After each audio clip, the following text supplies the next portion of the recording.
আমরা কোথায় আছি আজকে? লখনউ। এই লখনউ থেকে আমরা আজকে নৈনিতাল যাচ্ছি। নৈনিতাল মেইন ডেস্টিনেশন আমাদের। তোমরা চাকা দাও। এখন বাজে 9টা।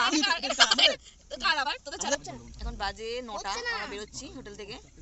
এত পরিমাণে ঠান্ডা, সবাই আজকে জ্যাকেট পরে বসে আছে সোজা। দেখো। Good morning friends. তো আবার আমরা চলে এসেছি সেই ব্লকে, বেনারস টু আমরা নৈনিতাল। তো সকাল সকাল বেরিয়ে গেছি, এখন 9টা বাজে।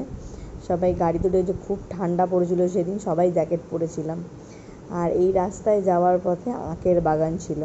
তন্ময়দা ওখান থেকে আখ ভেঙে এনে সেই আখ খেতে শুরু করে দিয়েছিল। বলে এইরকম একটা আখ খাওয়ার কিন্তু মজাই আলাদা। তারপর অনেক দুপুর অনেক রাস্তা পেরিয়ে তো একটা লখনউতেই একটা বিরিয়ানি খেলাম একটা রেস্টুরেন্টে। বিশ্বাস করবেন না, সবথেকে জঘন্যতম বিরিয়ানি খেয়েছিলাম। 500 টাকা প্লেট ছিল, পার প্লেট। কিন্তু একদম ভালো লাগেনি আমাদের।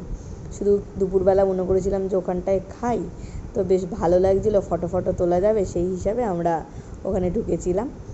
তো এইবার চলে গেছি পুরো উত্তরাখণ্ডে ঢুকে গেছি আমরা। এই রাস্তার ধারে ছোটো ছোটো জঙ্গল দেখা যাচ্ছে। তো আমরা এখন টানা উত্তরাখণ্ড পেরিয়ে তারপর নৈনিতালে যাব। তো রাস্তাটা খুব ভালো ছিল, কোনো খারাপ রাস্তা ছিল না, খুব এনজয় করেছিলাম। তোমরাও যারা যাবে তারা খুব এনজয় করবে, রাস্তাটা দারুণ ছিল।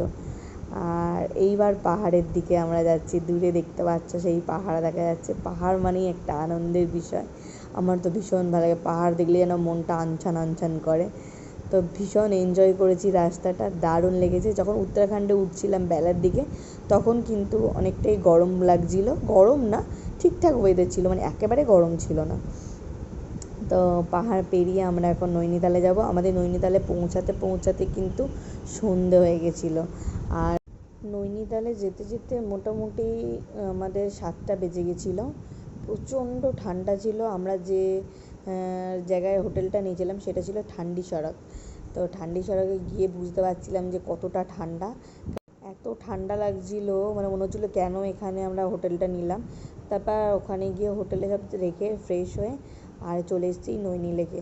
এসেই আগে কফি খেয়ে নিয়েছি, হাতটা গরম করে নিয়েছি। বাদ বাকিটা পরে তোমাদের সাথে গল্প করবো নৈনিতালে আর কী কী করলাম। টাটা।